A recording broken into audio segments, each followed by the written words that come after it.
Everybody to our quarterly success presentation.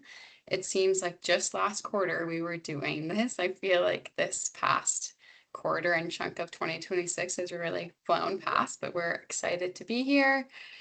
I am Christine Corcoran. You all might recognize me from the past quarterly success presentation. I have the great honor of working on both cited and JI initiatives as a project management role. And today we're focusing on our Justice Involved initiative, and I will pass it off to my colleague Erica Goldstein, to introduce herself, our wonderful awardee that we have today, and she'll tell you a little bit more about the Justice Involved initiative. Great, thanks, Christine. Hi, everyone. My name is Erica Goldstein. I am a consultant for the JI project team. I do a lot of awardee engagement and grant management for this project, so I'm really excited to be here and to hear from the awardees that I read so much about on paper, but really getting to see the impact is very exciting. So us, the JI team, we're very excited to be back here presenting today. We do have counties that have gone live now. I think at the last one we had, no counties had been live. So we get to highlight one of our great agencies and the wonderful work they do in the community. Okay, so yeah, just as a quick reminder, kind of an overview of the JI initiative. We are bringing back this puzzle I'm sure you have seen so many times. As we know, this overall initiative covers this entire puzzle, but for the purposes of the funding and what we're going to be talking about today, JI is really focused on those first three pieces, while cited kind of does that post-release care in those last three puzzle pieces. Kind of an overview, this initiative supports justice-involved individuals, providing those key services pre-release that will help them as they re-enter into the community. So our path round 2 is our first puzzle piece here. That round was opened in March 2023 for correctional facilities and social services departments. This round really was building the capacity related to Medi-Cal application screening and really that first entry point. Funds were and are still being used, as this round is still open, mostly for agencies to be able to screen for Medi-Cal upon or near intake, be able to suspend Medi-Cal, which is a new state requirement when the waiver was started. Previously, it had been terminated. Allowing agencies to create the ability to complete and process Medi-Cal applications more than 90 days before release and get approved so that they could begin those pre-release services within that 90-day window before they're released. So our round 2 group has been fully paid. We are wrapping up. Final progress reports are due at the end of next month. So we've seen a lot of really great progress there. And then our Path JI round 3, and I'm telling you about all these different rounds because our awardee has been awarded in all of our Path rounds. So Path 3 is those second and third puzzle pieces. So once the individual has been screened, suspended, and then unsuspended to begin those services, that's where we have round 3, implementing those pre-release services and release planning. So the eligible agencies for this round were our correctional facilities and our behavioral health agencies. And this round is still very much active and ongoing. And that really focuses on capacity building to allow for those pre-release services and those behavioral health linkages. As we know, many of our correctional facilities have never billed Medi-Cal. Their systems are not set up to do so or provide those expanded services and really prepare for that warm handoff. So we've seen these funds be used in really different and creative ways, enhancing technology so that they can bill, hiring staff to support those expanded services and prepare for the warm handoffs, even using these funds to create space for these additional staff to allow them to meet with clients. So we are really excited to welcome our JI awardee here today. As I mentioned, they have been awarded in all 3 rounds, utilizing Path funds to get them where they are. They told us that these funds have helped them be ready to go live or be able to go live with these pre-release services. And they are one of the first counties to do so. They are a small but mighty county, and it's really been amazing to see all the collaboration and partnerships that they've created, and we're excited to have them here. So our speakers today are going to be Dr. Lou and Krista McCauley from Sutter County. I will now turn it over to them to introduce themselves, provide an overview of what they do and how they're involved in this initiative. And just for our speakers, please know not everyone on this call is really involved in the JI space, so explain as much as you want. There's no too much explanation. So I don't want Krista, would you like to go Yeah, first? I'll start. Great. I'll start. Thank you. I'll start. Can you hear me okay? Yeah? Thumbs up? Yeah. All right. So good morning or good afternoon, depending on where you're located. So we're located in California. So it's still morning for us. I am Dr. Fong Liu. I am a health officer for two counties, Sutter County and Yuba County. If you all aren't aware, California law requires every single county and actually 3 cities to have a MD or DO as their health officer. I have a special interest in health systems integration. So when California was the first state in the nation to be granted this 1115 waiver to implement the CalAIM Justice Involved initiative, I actually went to leadership. Of both counties. And when I say leadership, I mean the sheriff, the chief executive officers, our Health and Human Services agency director, and said, I think that we can do this, even though we're tiny and small. We work really well together, cooperatively, but ultimately it's a decision of the sheriff because it's his house for the Sutter County Jail that we are trying to implement this transformative initiative. Fortunately, we have a very, very innovative, bold thinking sheriff, and he said, sure, if you're able to do it, then do it. So he gave us his blessing, and I think that's really helpful to really call out that one is that this is a healthcare model that we are imposing on corrections, and we are trying to bring together two very disparate areas, bringing together corrections side and healthcare side. And as you all know, those are two different cultures, two different languages, two different priorities, but it doesn't mean that we don't have common goals. We do have common goals, and our common goals is how do we address the vulnerable populations that we both serve, the incarcerated person. Sutter County is around 100,000 people in Northern California. We're right above Sacramento, the state capital. It takes about an hour to get from Sacramento to our county seat in Yuba City. Our Sutter County Jail is around 200 average daily population, just to let you know. And how we really want to highlight the critical need of path funding is that we couldn't have done this without path funding. And what Erica referenced is that we didn't just get round 1 and 3, we also reached for round 2 and 3, we also reached for round 1. So round 1 was a $50,000 planning grant, and that allowed us to just get the band together, right? So the band together included, of course, the sheriff department side, including the jail commander and his staff within corrections, the adult probation side, because a lot of incarcerated persons are on probation. We also involved our behavioral health colleagues because CalAIM Justice Involved has stipulated behavioral health linkages. But then we also realized that healthcare isn't just within the 4 walls of the jail. The intention of reentry is you got to bring the people from the outside of the wall. So at the outset, we chose what we called an in-reach model, where we chose one of our local FQHCs, federally qualified health centers, to be our partner in this planning initiative. Their name is Ample Health. And what you want to keep in mind is that they are the continuity of care. So they provide pre-release services and post-release services as an ECM provider and community support provider. And of course, a Medi-Cal managed care plan. So we're fortunate we essentially only have one dominant one. It's called Partnership Health Plan. So we also brought them to the table. And now I'm going to turn it over to our stellar program manager. Her name is Krista McCauley, and she basically is the conductor and quarterback to allow everything to happen.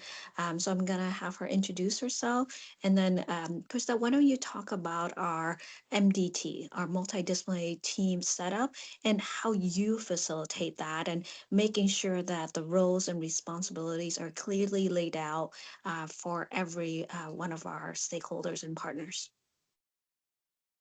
Absolutely. Hi, happy Thursday, everybody. As Dr. Lu mentioned, I'm Krista McCauley. I'm the program manager for our CalAIM Justice Involved initiative within Sutter County Jail. So my role, like she mentioned, really is being the quarterback, providing the oversight and being able to make sure that the care coordination that helps our individuals is happening. And so I conduct a multidisciplinary team meeting every day of the week, Monday through Thursday, every day for an hour. And it brings together our jail staff, our medical provider within the jail, our in-reach providers, AMPLA, that she had mentioned, our behavioral health resource specialists, and then probation, and myself. And we go through individuals who have agreed to participate in the reentry services and receive this very high level of care and care coordination. We discuss their background from all of the different agencies that attend the meetings. If they have any history with probation, any history with our medical provider, history with behavioral health, we compile all of that, and it really helps to inform the reentry care plan that we put together for them, that AMPLA does with them and gets their agreement in what services we're going to be connecting them to. This model really is our secret sauce. It allows us to make sure that we're not only meeting the needs that they have, but also that we're not duplicating efforts amongst all of our different partners. So those conversations really allow us to take the time to figure out which partner is going to take which piece of that reentry care plan. So for instance, probation could be handling the treatment, the SUDS treatment that they get, whether it's inpatient or outpatient. And then AMPLA could be handling the medical appointments, assisting them with employment, housing navigation, really connecting them to those community supports. And then if we find out that they have severe behavioral health needs, then that could be passed off to our behavioral health team, and they can help facilitate that link to get them the appointments once they're post-release, making sure that they're receiving all of that continuity of care.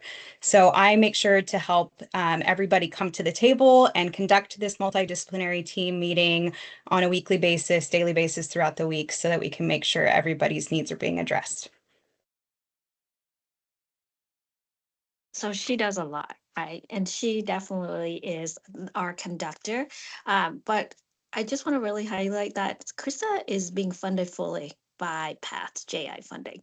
So without PATH, we wouldn't have a Krista.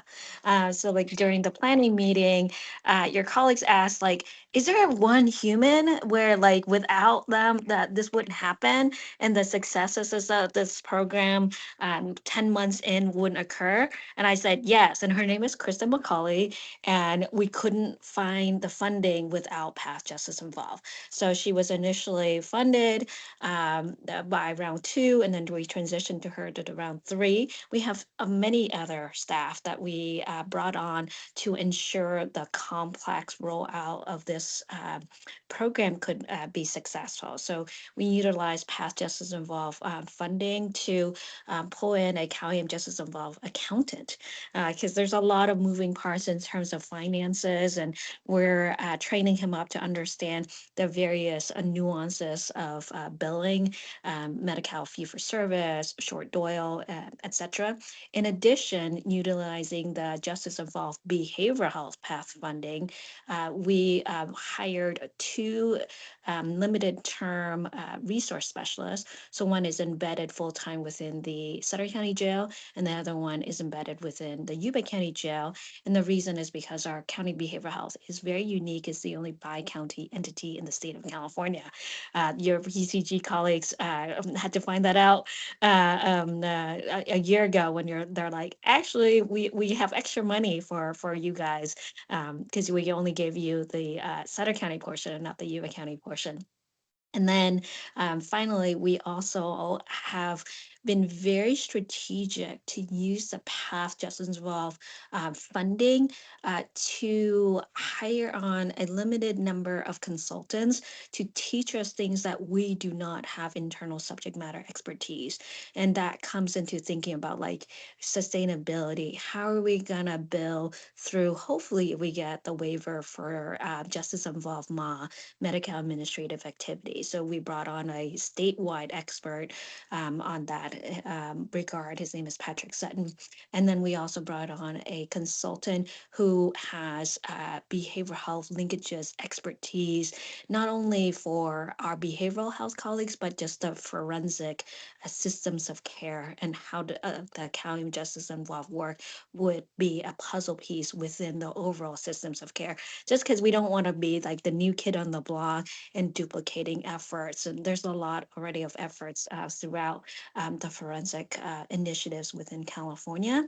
And yeah, so that's how we have utilized round 1, 2, and 3. Just hiring amazing humans who actually do the hard work every day, day in and day out, and then being strategic and bringing experts that we don't have the information for. And then finally, looking towards sustainability. We just got started. It takes a long time in county land, but we just got started with talking with our contracted Medi-Cal biller. So they will work with our WellPath contracted medical provider to ensure that we successfully initiate Medi-Cal fee-for-service clinical billing. Thank you so much. I think I learned a lot more today even. So one thing I do remember you saying in our planning call is that you need humility and curiosity from both sides. And I loved that line, just because, like you said, you're bringing different groups together who don't speak the same language. So just wanted to spotlight that you had made that comment, and it really stuck with me. So great. Thank you so much for the introductions. Well, we do have some questions that we're going to start with. We're going to ask you all a few, and then we'll open it up for the rest of the group to see if anyone else has some questions. So I'm going to hand it back over to Christine for the first question.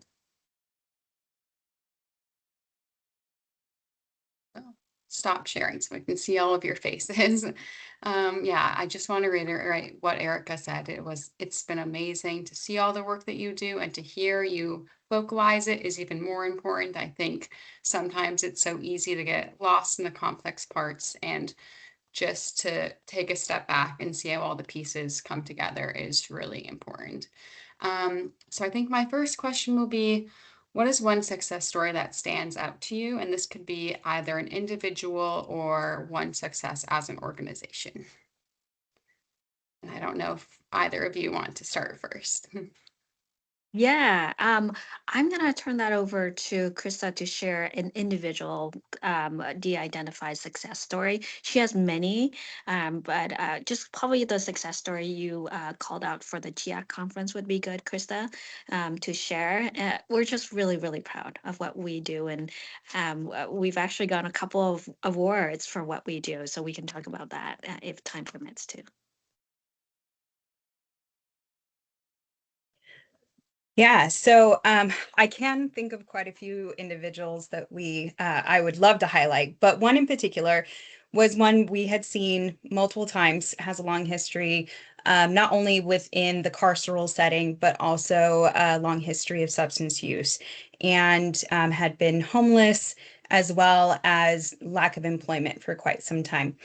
Our AMPLA team and all of us worked very closely with this individual, and post-release was able, we focused on stabilizing them while they were in the jail, but post-release, we were able to get them connected to treatment, and then also like substance use treatment, but then also was able to get them connected to employment. And the employer actually came to our AMPLA Health enhanced care manager and told them that they were really impressed with this individual, that they had great work ethic, they were doing really well.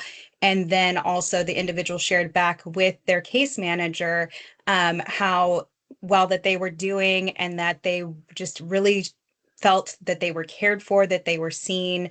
And that's something that they had been lacking for quite some time.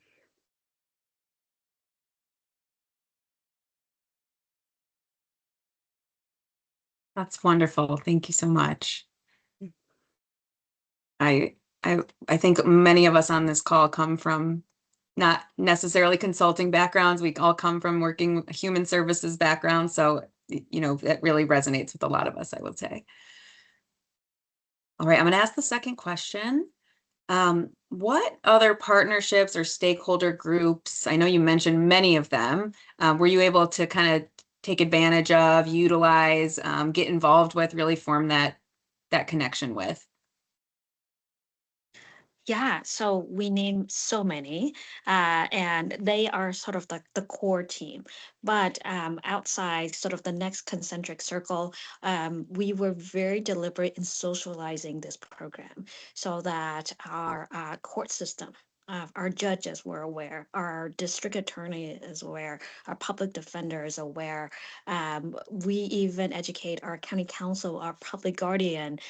We pulled in a local nonprofit organization that excel in working with individuals with traumatic brain injury. Because when we started, we actually noticed that trend that a lot of these individuals, the dominant reason why they were not successful in the community is because they lack executive functioning as a consequence of traumatic brain injury. So we brought them in for some of our hardest complex incarcerated persons to say like, how can we work with you from a kind of day rehabilitation standpoint? Yeah, so just socialize it really, really well. And I think that now if we say CalAIM Justice Involved across Sutter County, everybody kind of knows what that means. And then if they had a question, we always point them to Krista and say, talk to Krista and she will get you the information that you need. That's great. I know in the state I'm in, that seems to be a challenge with the traumatic brain injuries a lot as well. So thank you for sharing. Mhm. Yeah, thank you both so, so much. It is so impactful to hear all of these stories. It is incredible the work that you're doing. And I have one final question before we open up to Q&A. What do you believe made you successful and how, sorry, what do you believe made you successful and how do you handle the grant funding strategically to maximize the impact? Yeah, well, I think I'll harken back to what you all noted that we proceeded from the get-go with humility and curiosity across both sides. From the health services side, as a physician, I didn't say, I know exactly what this is. This is discharge planning. I said, yes, I'm feeling like this is discharge planning, just now called reentry, but I don't know the carceral setting. Like, I don't understand what it means when a person is booked into the Sutter County Jail to the challenges they deal with. Even issues about classifications, issues about staffing. Like I had to learn that it takes time for you to say, oh, I want to see this individual in the jail to the point where they had to find a correctional deputy who has the time to go and find the incarcerated person and bring them to a safe space where you to meet with them, right? That takes maybe a couple of hours. So just learning about that, learning about the different charges, and even understanding something that you all probably heard about. It's the challenge of release dates and understanding like you're not going to know when they're going to be released when they get booked. That is not the reality. The reality is that they get booked, they must present to the court, and then the judge hears both sides of the arguments and then decide. And that could take at least a week to be presented to the court. So all of those unknowns definitely are a challenge and a factor within the CalAIM Justice of Love implementation. But if I wasn't humble to come to the table and say, teach me about your processes, sheriff, probation, and then would you like to learn about how we usually proceed with discharge planning from the healthcare space? And this is what it means. Like, I had to explain to them the difference between fee-for-service and Medi-Cal managed care because they're like, what? What is this? And then in California, we just make it even harder. So we pulled out the medication payment. So we called it Medi-Cal RX. We like to put cow in everything in California. And so the Medi-Cal managed care plans, they don't even handle medication. So it's a statewide, essentially pharmacy benefit manager that handles medication for all Medi-Cal beneficiaries. So and then lastly, we have short Doyle for county behavioral health, severe and persistent mentally ill individuals. So I had to explain to them all that, right? And they're just like, wow. So we really think that our success is that we respect each other. We come with humility and curiosity to learn about each other, and we all work towards the same goal. Like we want to help these individuals. So it's never adversarial. It's very much a partnership and a collaboration. But again, we're really small. We're 100,000 people in an entire county. We are not a wealthy county. We have very, very limited county general fund. We could not have stand up this program as of April 1, 2025 without past Justice Involved funding. Like we had no money to hire all the wonderful individuals I just mentioned. And like that was only possible because of Justice Involved funding. Dr. Lu, I did want to piggyback off of something you said that jogged my memory of our first meeting. You learning about the corrections and you learning all of that. You also mentioned that you even were able to kind of come to a relationship with some of the correctional deputies, not just the leadership, and how they are even identifying individuals as being a good candidate for this program. So I think that that's really important to highlight too. You know, people who have never probably even thought about Medi-Cal or behavioral health or any of that or anything of that sort. So I think that's really special. Yeah, I'm actually going to turn it over to Krista to talk about that because they work with her day in and day out. This is the reference, Krista, to the meeting with Lake, Marin, and Nevada counties. So several of our neighbor ring counties came to learn from us, and we had two awesome correctional deputies, and they were like our biggest fans for this program. So I want Krista to highlight what they said during that meeting. Yeah, absolutely. So our not even just those two officers, quite a few of our officers have taken the time and talked to me as well as captain and stuff about what the program is and how it not only helps the individuals, but also how it helps our jail too, right? Because if we're able to get them connected and not have them coming back, that's one less person we have to house. So they had mentioned in the group in our meeting with everybody, the other counties that, you know, they will come and bring individuals to us who they think will really benefit from these programs. A lot of times individuals that they've seen there multiple times, they know who they are, they know what their problems are, and they'll come and be like, hey, you guys need to get connected to CalAIM. They can help you with this. Like, do you want to keep coming back here? No? Okay, come talk to these guys. And they'll bring those individuals to us. So they've really become champions within our jail, which, you know, I think carceral settings, right? It's very I don't want to use the word cynical, but they deal with a lot of traumatic events, a lot of people at their very worst. So this glimmer of hope that's going throughout the jail, I mean, our officers are seeing it and they are believing in the program and you know, seeing what we're doing, like this beautiful change management has happened within our jail, not just at the sheriff level, but all the way down to our correctional officers, which I think is great. And then they've seen us, you know, my team, we sit directly in the jail. We're in the control room with them. We've taken the time to learn their processes, to respect their time, to understand what they're doing and them understanding us and build that relationship so that we really can't, we're not just coming into their house and be like, hey, can you do this and this and this for me? But we're a team with you. So it's a continued collaboration and relationship building with the correctional staff in order to help our justice involved individuals.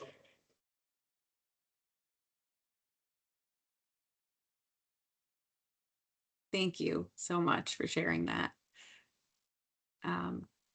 those are all of our facilitated questions, but we do want to open it up to some Q&A with the audience. If anyone has any additional questions, we welcome, people who know maybe a little less about this initiative or about, working in a jail or anything like that.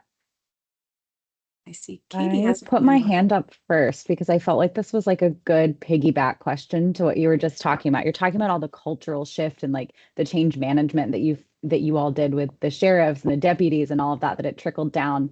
But I'd like to hear a little bit, did you all have an internal culture shift in your house and your department and at your, agency as well? Did you see some things change as you started working and engaging with the corrections facilities from your team and your internal leadership? Yeah, I think let's take a step back and give you an overview of our structure within Health and Human Services. So both Chris and I belong within the Sutter County Health and Human Services Department.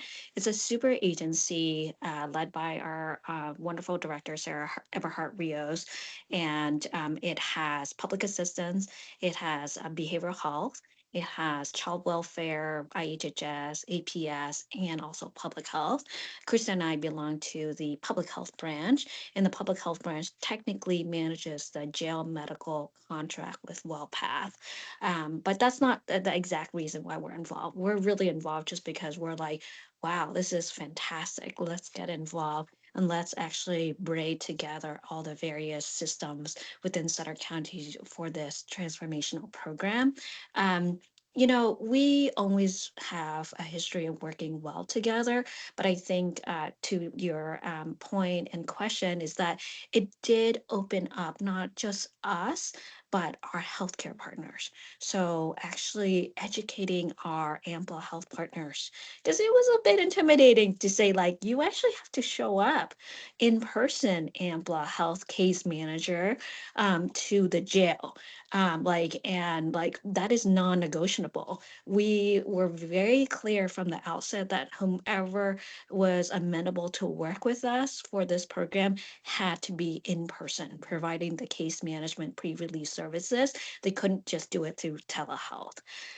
So we actually decided on AMPLA for that reason, that they're like, yep, we're game, we're in the community, we hear you, we want to do that. And then educating our Medi-Cal managed care partnership on what that means to work within a correction settings and with correctional partners. Our JI liaison for Partnership Health Plan, Ron Klinger, actually made a visit to the U.S. Sutter community just to learn more about our jails. And I think that is where the magic happens, is that we are extending that respect and leadership and curiosity of the correction side across the healthcare system, and not just within the Sutter County HHS system. Yeah, thank you for sharing. That makes a lot of sense. And talking about AMPLA, your community partners, I was a case manager who went into the jail in my previous domain. It can be intimidating, and it's hard to, educate new case managers who have maybe never done that it's okay. We can do this together. So I think it's really inspiring to hear that you've been able to bring in a partner from the community that's all in and ready to go. Yeah, they've been phenomenal. Yeah.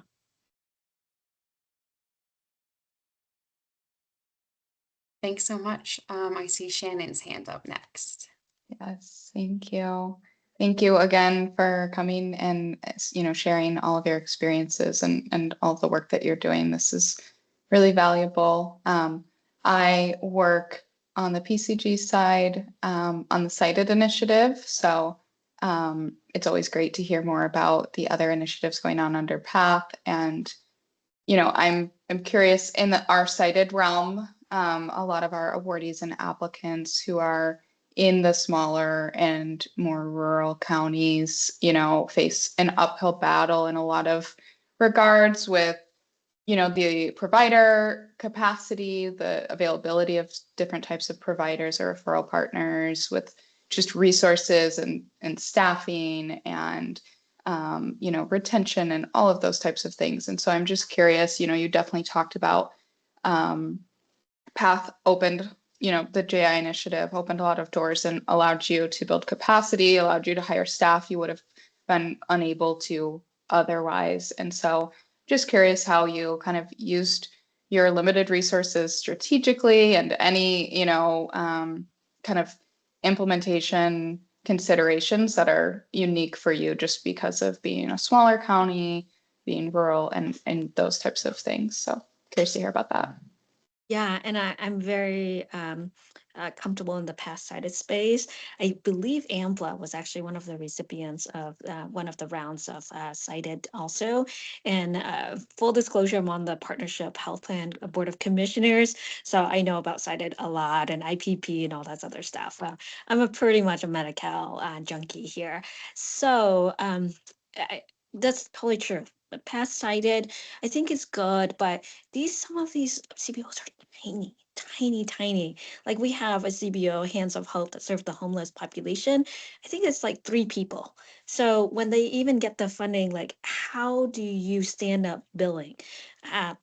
You probably not. You probably should piggyback with a fiduciary intermediary who can bill on your behalf, and then you pay them a little bit of money, right? And that's what we did. So you heard we were very strategic that we're like, we don't have the expertise to build Medi-Cal fee for service.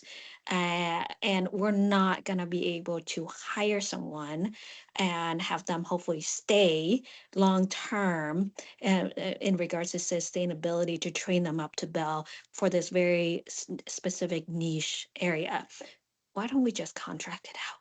Right. So that's what we did. We decided to utilize parts of our past just involved round 3 to contract with Medicine. Medicine is a well-known Medi-Cal billing company, and they have a long-standing working relationship with one of our local FQECs.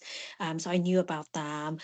We did our homework. We actually started with them from the Yuba County jail side. They've been doing a spectacular job for us. So then Sutter County's like, okay, we'll piggyback on that contract. And so now we're just getting started with the medicine contract for Sutter County. And I think that's really the motto. It's like you have to think through, this is one-time funding. We know that. We know that. Even though it's been multiple rounds, it's going to end, right? So how do we plan to utilize this very strategically to stand us up and then also look towards the future? But that requires a lot of sophistication that unfortunately some of these small, tiny, tiny CBOs don't have the expertise in-house. Thank you. Yeah, that makes a lot of sense. And I think it sounds like you all are being very intentional. I think some of our, more successful cited awardees as well, trying to not reinvent the wheel, to partner, as much as possible and leverage existing resources and capacity where it might not make the most sense for them to do that in-house long term. Thank you. You're welcome.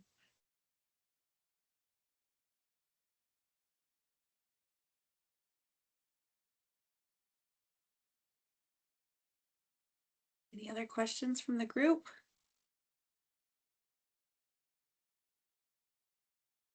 I will say, as someone who reviews a lot of these reports, we know that there are barriers and lessons learned. And is there any, did you all have anything that you kind of came to a standstill, and like any contract delays, any, data, MOU sharing agreements of delays, anything that stands out, and maybe some lessons learned from those?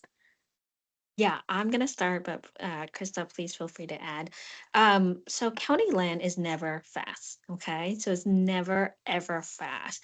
And that was what we had to kind of lay the foundation of knowledge for our partners outside of county land. So Ampla Health, Partnership Health Plan, saying like it takes months to execute anything. So just FYI, like it took us many months to execute this contract with Medicine. All the while, probably you all in DHCS is like, why aren't you billing? You've gone live for 10 months now. It's like, we know, but it takes a long, long time.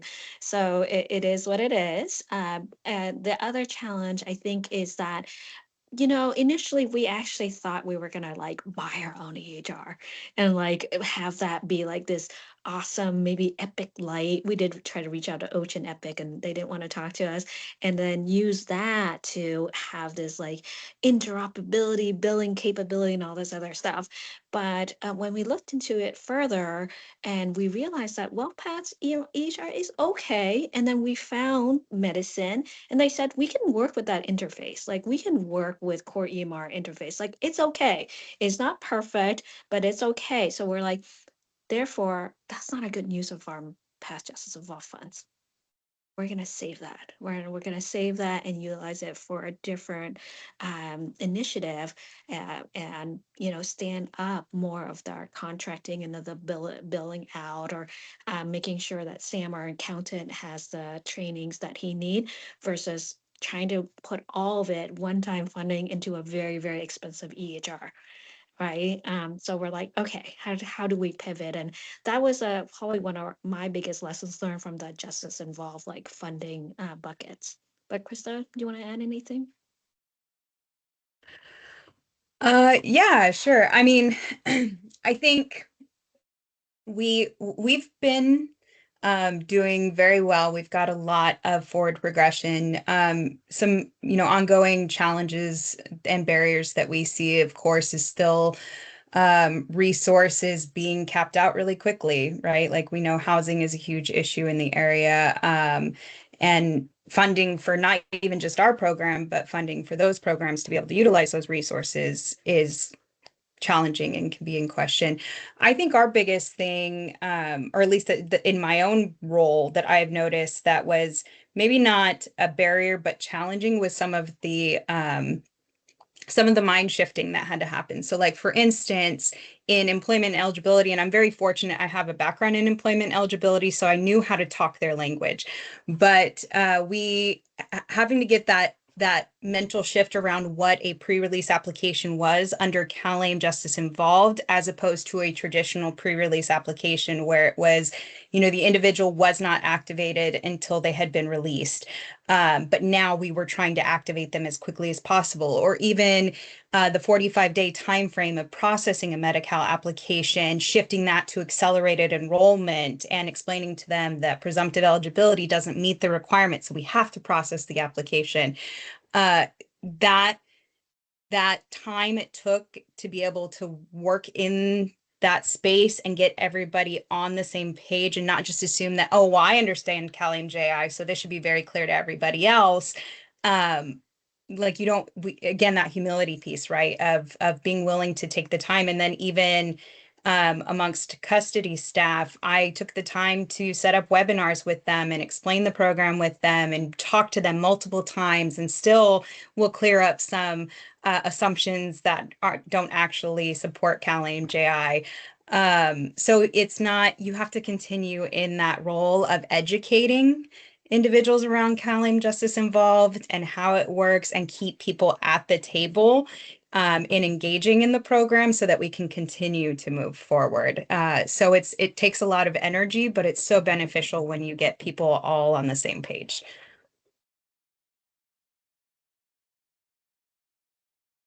That was very helpful. I think, there's always going to be barriers and lessons learned. So I'm sure people will be learning from you all for sure, as being one of the first. Yeah, I had a question talking about, pivoting and all the things that you all have done to overcome different barriers. Krista, I heard you say, I mean, I think it was in your overview, so we're going way back. You were talking about how you're engaging those who agree to receive care, right? Consent is required and all of those things. But I was wondering if you could tell us a little bit about, like, how has that gone? Are you serving more people than you originally thought you would? Are was there a ramp up? I know you all have like really worked together with your partners to advertise and socialize and make sure that everybody saw you as a key successful partner. And I could probably draw my own conclusions from that, but I'd love to hear if, did it start slow and you had to build? What was some of that like? Yeah, so I was quite surprised at how many individuals we got to agree from the start in receiving reentry services, because I think again, we're in a space where there has been either a lack of resources or people are at their absolute lowest points, and engagement is an issue. But because we went in, I think, with a model of reentry starts at booking, and we really built up those champions so that they're getting multiple exposures to what CalAIM JI is, and what it can do for them. We had a lot of individuals who said yes and signed the release of information so that we could start those reentry planning services with them. So, when they come in the door right at booking, our officers are asking them, do you have medical insurance? Are you interested in applying for Medi-Cal? And then even if they say no, which, we see quite often because they're getting booked, like they don't want to answer these questions, or they may be experiencing coming down from substance uses, or, all kinds of scenarios. Regardless of whether they say yes or no, we screen everybody to see if they are Medi-Cal eligible. Those that are not currently receiving Medi-Cal, our public assistance specialist, who is embedded right in the jail with me, she will go and talk to everybody about if they want to apply for Medi-Cal. She can help them through the process. She is well versed on what CalAIM Justice Involved offers, so she can talk to them about what the benefits could be to them if they enroll in the program. We also have our nurses who are with our jail medical providers. They're all aware of what CalAIM Justice Involved is, so they can talk to them when they're coming and seeing them during the receiving screening, during any of their medical care. And they can ask them if they want to participate. And then our medical officers are actually the ones who go and get the signed releases from them. So they have a card that we provided them that lists all of the benefits and what's there for them. They're pretty well versed on it now themselves. And so they can have conversations with them and say, hey, these are the benefits of this program. Do you want to sign up? And so we just really built out all of these touch points for them. And then, of course, we've got our posters and whatnot all throughout the jail. But we've built out all these touch points so that there's multiple exposures to what CalAIM JI is, and then they're getting to hear it from the mouths of the correctional officers, the nurses, our public assistance specialists, multiple people letting them know that, hey, this resource is here for you if you want it. So yeah, we saw great interest in participating in the program from the start. That's really exciting. And I can guess it only grew over time. Even if you had some folks who had resistance in the beginning, it sounds like you all have done, like, laid the groundwork, that it's so socialized. I'm sure, the individuals who are incarcerated are probably even talking to each other about it as well. Oh yeah. We even, they call us the AIM. So we have a moniker now. We're the AIM. And yeah, absolutely. We made it to where they know if they at any point change their mind, they can absolutely request those services. So they can make a request to us on their tablets, and the messages come directly to us. They can talk to the officers, they can talk to the nurses. If they, happen to see us passing through the hallway, and they're more than welcome to yell out to us, hey, I'm interested. Okay, we'll connect with you. So absolutely, we make it available to them throughout their whole stay with us. Yeah, thank you.